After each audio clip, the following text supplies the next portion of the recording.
So you want to be great.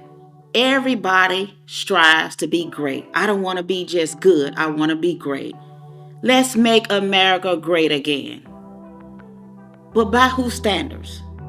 The world has defined greatness by position, power, and prestige. But what does the Bible say about all of this? In our verses today, which will be coming out of Matthew chapter 20, we'll be studying verses 25 through 28. Jesus is talking with his disciples. And one in power and position is not anything new. It existed back then and it definitely still exists today. But I want to give you a little bit background before we go to the verses that we're studying today. A few verses before we get to verse 25 of our study, the disciples' mother, two of them, she came to Jesus worshiping, and he asked her, what did she want? And she said that she wanted her sons, one to sit on the right of him and one to sit on the left of him in his kingdom. And he told them that, first of all, they didn't know what they were asking. And he asked, are you prepared to drink of that cup that I'm about to drink of? I'm paraphrasing a little bit. Are you prepared to be baptized with the baptism that he was about to be baptized with? And they answered, yes. And of course, the other 10 heard this, and they were angry after they heard this conversation, quite naturally. And Jesus used this as an opportunity to teach, as he often did. So I want to go to our verses today. I'm going to read them, and I'm just going to expound on them just a little bit. Matthew 20 chapter verse 25 reads, you know that the rulers of the Gentiles lord it over them, and their high officials exercise authority over them. Not so with you. Instead, whoever wants to become great among you must be your servant. Verse 27. And whoever wants to be first must be your slave. In verse 28, just as the Son of Man, this is Jesus talking, did not come to be served, but to serve, and to give his life as a ransom for many. So, question, do you still want to be great? In this verse, Jesus shares with us that greatness isn't measured by position, power, or prestige. It is service. We are to serve others. And in doing so, when we serve others, we're serving God.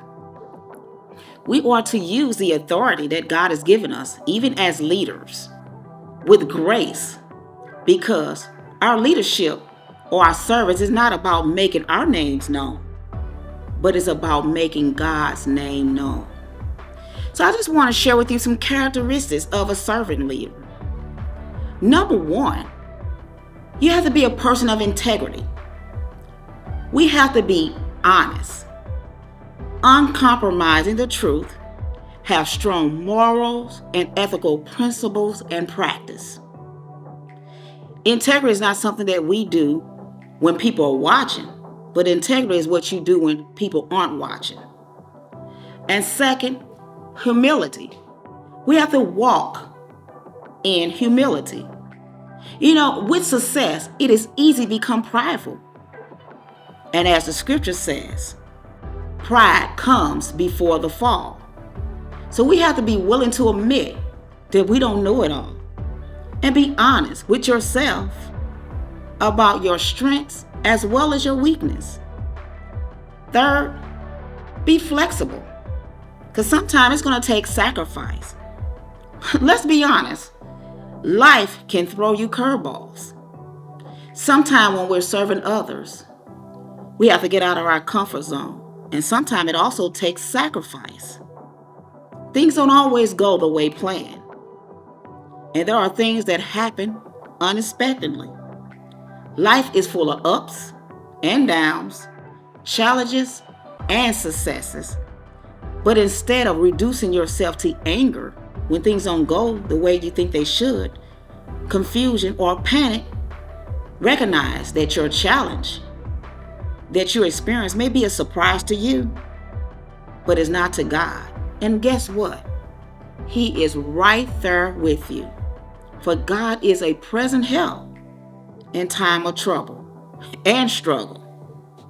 Fourthly, resilience, or I like to use the word perseverance. We have to have a bounce back spirit. Jesus warned us that in this world that we will have trouble. But he also said, take heart, because he has overcome the world, which is in John 16, verse 33. Then we also have to have good stewardship. And I know most people associate stewardship with money, and finances is important. But God does not only want us to be good stewards over our finances, he wants us to be good stewards over our time management, and our talent, because he has given each and every one of us a gift. And he wants us to share that gift, and he wants us to be good stewards over the gift. And also, for those that are in leadership, he is giving you those people to lead. And God places a high value on his people.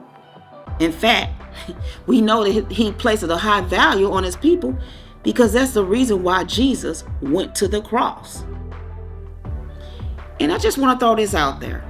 Did you know that the word minister means to serve? And finally, the last characteristic I want to share is to be empathetic. You have to be able to empathize with other people. Put yourself in someone else's shoes. People need to know that you care. In fact, most people don't care about how much you know until they know how much you care. And believe me, people can spot a fake and a phony. When you sincerely care about the well-being of those that you serve or the service that you're giving, it will show by your actions and your attitude. If you want to make a positive impact in the lives of others, it starts with a sincere love and compassionate heart. And I know you may be wondering, how can we do this? First of all, we have to make God's will our highest priority and purpose in life. Secondly, you have to consider others and their needs. Third, you have to serve with the right motives and intent, not for personal gain or to receive accolades. And finally, everything that you do for service, you should do with the same amount of dedication and positive energy. So I would like to conclude with this. If you are striving to be great, and especially in the eyes of the Lord, become a servant. Serve others, recognizing that when you are serving others, you are serving God.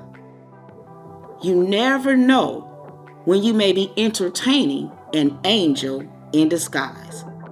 God is calling all of us to service. Will you answer? Thanks for watching. Please do not forget to hit that like button, share, comment below, and subscribe to my channel. Talk to you soon.